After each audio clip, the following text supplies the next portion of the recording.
Hello， 大家好，欢迎收看跟考拉喝杯酒，我是温哥华的考拉爸。这一期我们 Running Man 系列继续采访的是一家土豆厂啊，一共采访了3个人，一个姐姐，一个弟弟，还有老板。那采访姐姐和弟弟的时候，尤其是第一个采访弟弟的时候，你们可以看到那个镜头已经开始有点摇晃了，不是相机防抖的问题，是我拿的太久了。我这是一个尼康 Z9 方块机加上24120的镜头，举在手上特别沉，而这个土豆厂又特别大，它是我们这一行采访当中最大的一家，所以这个老板带着我们从头穿越到尾，一直在讲话，我就一直在录，不录吧就觉得现在好像不尊重他，但是录呢，其实都是废片，你录了大量的废片，根本没有办法在这个频道里放出来。我现在要是给你放一个30分钟的版本，就是在旁边的，而且全是噪音，一会儿光线特别亮，一会儿光线特别暗，噪音时大时小，有的时候是空调，有的时候机器那种轰鸣声，你都听不清老板讲什么，这个视频就没有人看了。所以说那个废片我最后只剪辑剩了一点点啊，是我找艾伦他们剪辑的啊，就剩了一点点，然后放出来，大概给你们看一眼这个土豆厂的工作环境和规模就行了。那剩下的呢，主要是采访的内容，因为这家真的很大，大到什么程度？你在加拿大，极有概率吃过他们家的土豆，因为那个他跟很多我们知名的这个大超市都有合作，土豆可能都是从他这供的比较多。那第二呢？在采访的过程当中，因为艾伦是代表移民公司方去采访，所以你可以看到他是希望有对移民公司正向的宣传的效果的。艾伦就一直在问的，就是这种按耐不住的，快夸我，快夸我。然后那个被采访对象呢，就是那种你真好，你真好，会让人忍不住问他说，你要是被胁迫的，你就眨眨眼。那我知道你们希望看到什么，因为艾伦代表的是移民公司，但是我代表的是自媒体，我既得帮移民公司做宣传，我又得帮网友去质问他们。所以很多网友也确实跟我提过，说你问点那个血腥的话题啊，你们有没有办砸的时候？办砸的时候你们是怎么办的？然后有没有人因为你们的工作失误出现过问题？你们是怎么补救的？这些网友在这个真实雇主担保的过程当中遇到什么问题？你们是怎么帮他解决的？我也想问这些问题啊，但目前为止这些英语采访我的英语不够好，而且这些人并不是我频道的粉丝过来的。我频道粉丝过来那个采访第1期那个，我也问过他工作辛不辛苦，他说到底有多辛苦这一段我也没删减，直接发出来了，对吧？那我希望在未来有更多我的频道的观众通过这种方式来了，在这真实的工作，然后我去采访他。你可以骂我说我靠被你骗来的，这工作真他妈辛苦，你也可以夸我说哎你给我了个机会可以融入加拿大这个社会。我们的采访尽量真实，我相信啊有骂我的人放在频道里出现了，才会显得这个频道更真实。然后我接着说，那最后呢，在这个采访的过程当中，你会看到这个老板告诉你为什么我们这个地方非常需要人，而且为什么现在招不到人。他们是真的需要人，第一点。第二，他真的愿意给你提供很多的培训。他也说了，我们新来的很多墨西哥人那个英语都不好，但是老的那些墨西哥人会用他们自己的语言去教这些新来的人去操作工作，逐渐适应。采访那个弟弟的时候，你也能看见他其实英语到现在都不算太好，但是他工作上老板已经对他非常非常满意了。然后他也在逐渐的适应这个过程，就是当你到这一步能成手的时候，其实你是有可以去换工作的能力了。这就是我所谓的第一步的融入，就是赚钱能力上的适应。真实雇主担保本身跟留学有一个相似性，就是它都是一个学习的过程。而很多人担心说老板会不会开除我，会有这个可能性。所有的移民项目都有风险，你造假的雇主担保，我之前说了，上一期视频还是上一期才说的，造假的雇主担保就有可能被查，而这个真实的雇主担保呢，有可能被辞。但是有可能被辞这件事是可以通过你自己的努力让它几乎不发生的。你在客观的条件下，你看这个老板要给你办 JAL， 这个老板要把你招过来，而且在这个视频里，老板也提出了你需要有人带，需要有人培训，这样一段时间的这个从操作上到这个培训上的成本付出了之后，老板好不容易把你练成手了，他把你辞退了，他不是坑自己吗？所以假如你能接受这个逻辑的话，你认为这件事合理 ，OK， 那你就努力工作，努力学英语，把自己变成一个老板觉得你在这工作很不错，他没有理由开你的人。那假如说至少在开除这件事目前为止没有发生过，假如未来真的有发生的话，移民公司会负起它相应的责任，你要跟移民公司展示清楚，说我到底是因为老板经营不善快倒闭了被开除，还是说我因为这个我经常旷工啊，经常迟到，我太懒惰了，干不下去，老板受不了了开除我。那这件事儿公说公有理，婆说婆有理，一定是有具体的情况才有具体的答案。这就是你们担心的问题啊！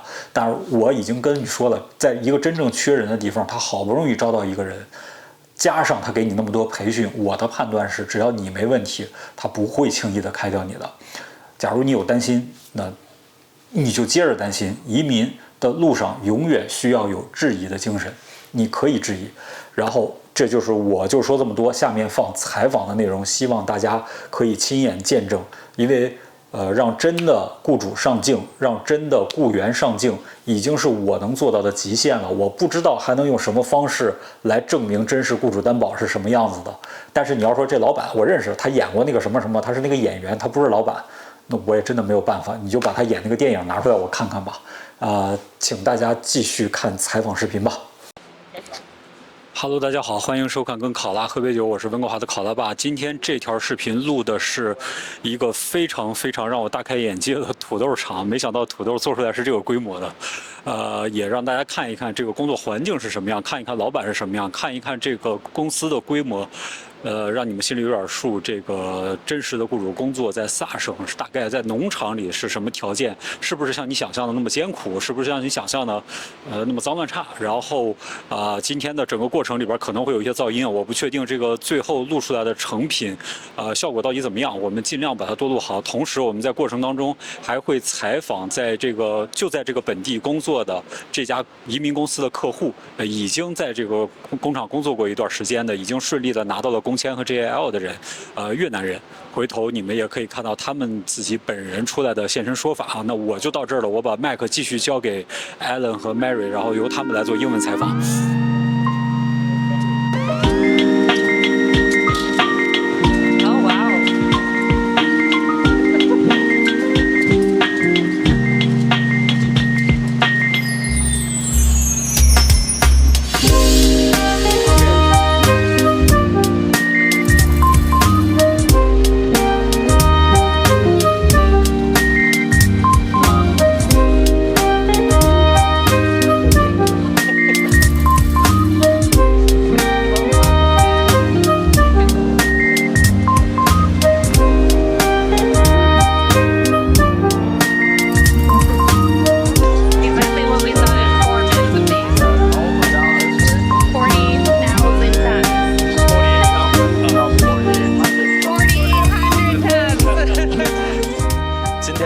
除了来参观这么宏伟的一个土豆厂以外，那很重要的另外一个目标呢，也是我们今天特意来探访一下这位我们来自越南的申请人。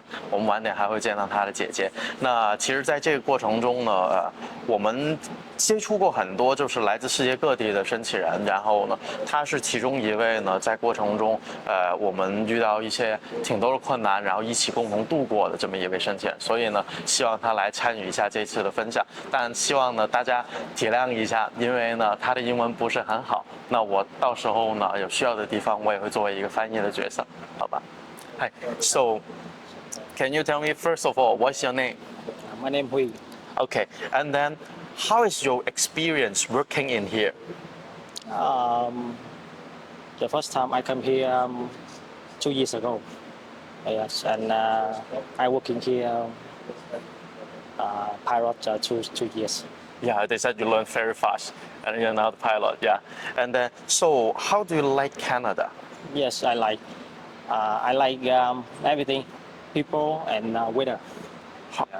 What do you mean of people? Like they're very friendly? Yes, everybody working together, friendly. They always help me everything. Yes, and then other than the people in Saskatchewan, and then other than the people in around you in work, and then also I know that you met us. Like we are also someone that I think helped you quite a lot. And then could you share a bit of experience or your memory of working with us together? Our team.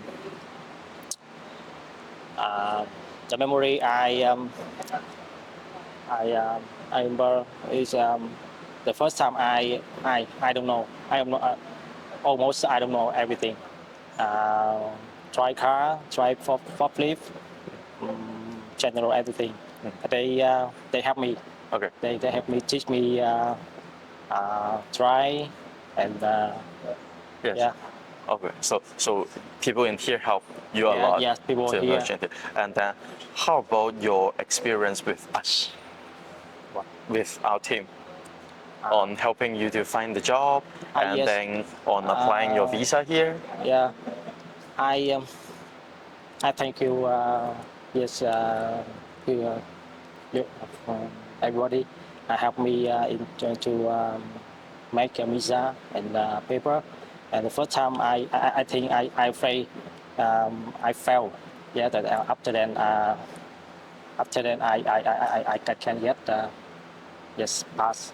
Yeah, yeah, and I have show everything okay with me. I can feel that like your English actually improved quite a lot.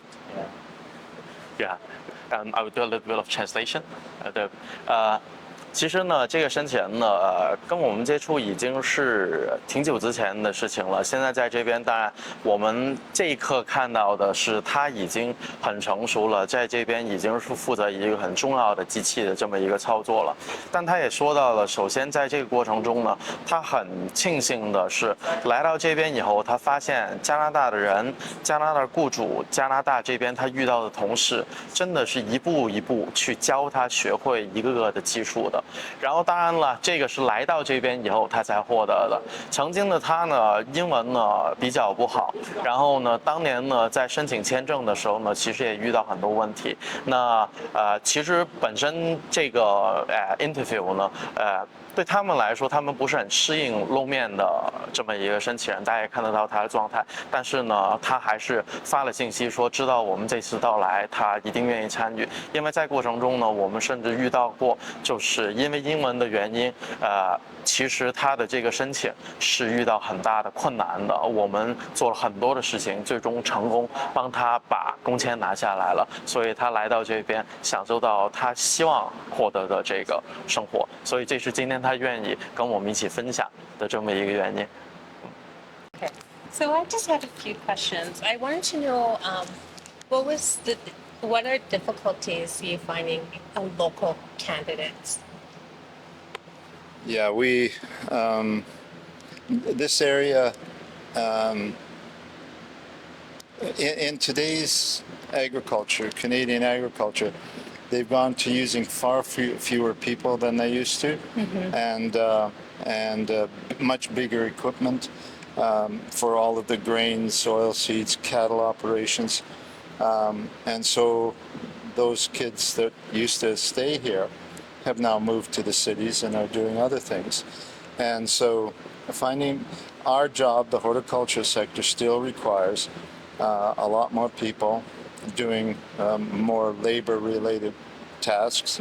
And yeah, it's become a real challenge. And we couldn't operate without bringing, like we have this group of Mexicans and Vietnamese and so on. I mean, it's just, we just couldn't survive. So, And for international candidates, what do you expect for future forecast? How many candidates are you wanting to hire in the future, the next year or two? Well, like right now, Heather can answer that better than I can, but we've got 65 people here right now. How many of those would be out of country? 30. Okay. Yeah. So half. We have an annual staff of 25. So there's about 10 people that we've been able to pick up, and this is normal, locally. Look. Yeah. And for international candidates, what specific training is it more hands-on, more online, or a little bit of both?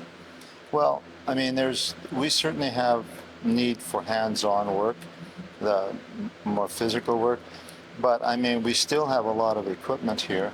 And like you just saw, you saw that big thing that drops the potatoes into the bin, that's called a piler. Well, we got him going on that this year, and he's operating like a pro. Oh, wow. Yeah, you know, it's and I mean, it's not like it's as sophisticated as driving a great big combine or something, but you still have to be focused. You still have to understand mechanics a little bit, and he's doing a great job. And we have a number of people like that have been coming back over time, and they can take on more and more. And we certainly want them back, and we can justify paying them some more. So Nice. that's the way that works. But it's mainly on the job training. Yeah, yeah. Unless there was something, say somebody was wanting to operate a sprayer, there are courses that we Yeah. also send Oh. some employees to Yeah, outside of. Oh, good. Yeah. yeah. Okay. That's Yeah. good to know. But the majority of what we do, horticulture is not a big industry in Saskatchewan. And so there are some courses, as Heather says, but a lot of it is for us to do the hands-on training. Yeah. And you seem very happy with the international candidates. Can you tell a success story about one of our candidates that you really enjoyed and how that made a huge impact in your company today? Well, both Hui and Huai have been great. They've taken on more responsibilities, and Huai's even taken upon herself to help another candidate Oh, wow. with her English Oh, nice. exam, and they've just worked out great. Yeah. And we've got some folks from Mexico that become an integral part of our operations. So we were talking about that one lady that gets nervous and has trouble with her exams. Well, she's hugely important to us now. We're kind of cranky that she does a great job. She can speak and communicate really, really well, but she gets nervous in these exams, and they can't seem to figure out that maybe we should try something else with her. They got a rigid discipline, and they're going to stick with it. And so it's a challenge for her. They're telling her she's got to go back to Mexico, and that just makes no sense to us. Yeah. So. Talking about the communication, do you find it hard sometimes communicating with the international workers, or they progress during the time? Well, I think that there are some of them, initially when you have somebody that's, say, from Mexico, for example, it can be difficult for a while, but we have had enough people coming back multiple years that we can communicate just fine. They have an idea what their job is, so they tell them what to do. Oh. And that works terrifically. Great. Actually, back in, I think it was 2006, when we got our first group of 4 or 6 Mexican workers, none of them spoke any English. Yeah. So there was a lady in Outlook that came and helped translate for us. Oh, nice. And then over the years, they learn a little bit more, and now there's translation apps, and we just make it work. Yeah. We use those that can speak as much English to help those that can't, and to relay and translate for us. Yeah. That's great. Alan, do you have any questions? No, I think we covered all Yeah. the questions. Okay. Perfect. Okay. 现在呢，我们是采访刚刚我提到过的两姐弟里面的姐姐，然后呢，那姐姐其实跟弟弟呢也是同样来到一家公司工作，负责着不同的职位。那我们也希望她也去分享一下她在这边的，无论是从移民啊和工作啊的这么一些经验给各位。好吧，那同样的，我也是充当一个访问者，然后有需要的情况下，我也会做一些访问和翻译。但姐姐的英文呢，其实还不错。好吧，我们准备开始。All right. So first of all, we start from what's your name? Oh, my name is Hoai Nguyen. Maybe we need to hold a bit up. Okay. Yeah, my name is Hoai Nguyen. I'm come from Vietnam. Okay. And then can you share with us like your experience living in Canada and then working in Canada? Oh, that is the new thing for me. When I work in Vietnam, it's really different. And when I come here, yeah, a lot of things have to learn. Yeah, and the people is really friendly.